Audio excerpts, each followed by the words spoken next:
And this is our bee hotel. It's a silhouette make again, and it's got this rather attractive top here in bright yellow, which will be attractive to the solitary bees and wasps. It consists of these wooden trays in here, very durable. There are 5 little tunnels in each of 5 rows, so sort of 25 opportunities here for bees to go in and lay their eggs. It's got a nice overhang here, so this isn't going to get sopping wet when it rains. It's going to be a little bit protected.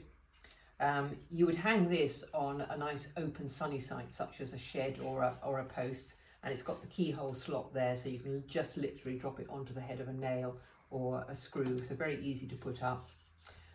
We liked it because instead of fiddling around with those cleaning brushes that some of them have, with this, if you take an Allen key, that's actually not supplied with the bee box. You'd have to kind of just find one that fits at home.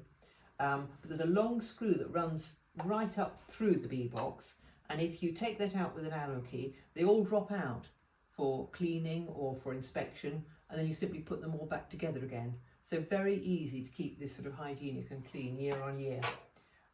It comes ready made, so it'll arrive like this, thank goodness, no flat pack to put together.